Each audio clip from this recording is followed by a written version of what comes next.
ایک دفعہ کا ذکر ہے کہ جنگل میں ایک چیتے اور گدھے کے درمیان بحث شروع ہو گئی۔ ہوا یوں کہ گدھے نے چیتے سے کہا، میاں چیتے، ویسے تو تم بڑے پھرتیلے اور بہادر ہو، چلو آج میں تمہارے جنرل نالج کا ٹیسٹ لیتا ہوں۔ اپنی تعریف سن کر چیتا پھول کر کپا ہو گیا اور شان بے نیازی سے بولا، پوچھ بھئی، کیا پوچھنا ہے؟ تو یہ بتاؤ کہ آسمان کا رنگ کیسا ہے؟ گدھے نے پوچھا۔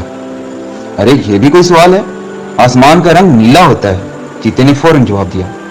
گدھے نے کہا، ارے بدھو، تم غلط کہہ رہے ہو، آسمان کا رنگ تو سفید ہوتا ہے۔ اس پر دونوں میں دھواں بحث شروع ہو گئی۔ جب 2-2.5 گھنٹے کی بحث کے باوجود کوئی نتیجہ نہ نکلا تو چیتے نے کہا کہ اس طرح کوئی حل نہیں نکلے گا، چلو آؤ جنگل کے بادشاہ شیر کے پاس چلتے ہیں، وہ جو فیصلہ دیں گے وہ ہمیں قبول کرنا ہوگا۔ گدھے نے چیتے کی بات سے اتفاق کیا اور دونوں جنگل کے بادشاہ شیر کے پاس چل دیے۔ شیر کے پاس پہنچ کر دونوں ادب سے بیٹھ گئے تو شیر نے پوچھا، کیسے آنا ہوا بھائی آپ دونوں کا؟ اس پر چیتے نے کہا، بادشاہ سلامت، میرے اور اس گدھے کے درمیان ایک بحث چھڑ گئی ہے جس کا کوئی فیصلہ نہیں ہو پا رہا۔ میں کہتا ہوں کہ آسمان کا رنگ نیلا ہوتا ہے اور یہ کہہ رہا ہے کہ نہیں، سفید ہوتا ہے۔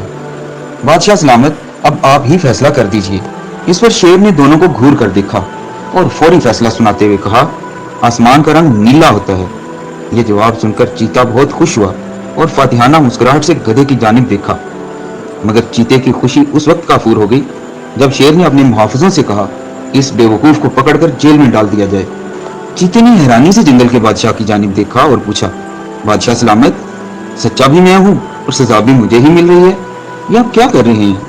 اس پر شیر نے کہا، تمہیں تمہاری بے وقوفی کی سزا ملی ہے کہ تم نے اس بے وقوف اور جاہل گدھے سے یہ فضول اور طویل بحث کیوں چھیڑی تھی؟ پیارے دوستو، آپ جب بھی زندگی میں گدھے یا گدھوں کے ساتھ بحث کریں گے تو اس کا نتیجہ کبھی بھی اچھا نہیں نکلے گا۔ آپ کبھی کسی بے وقوف سے بحث نہیں جیت سکتے، حق پر ہونے کے باوجود بھی آپ بے وقوفوں کے ساتھ بحث میں پڑ جائیں گے تو الجھ کر رہ جائیں گے۔ اس چیز سے جان چھڑانے کا ایک ہی اسلامی طریقہ ہے جو قرآن کریم آپ کو بتاتا ہے۔ ترجمہ، اور رحمان کے بندے وہ ہیں جو زمین پر دبے پاؤں چلتے ہیں اور جب ان سے جاہل لوگ بات کریں تو کہتے ہیں سلام ہے،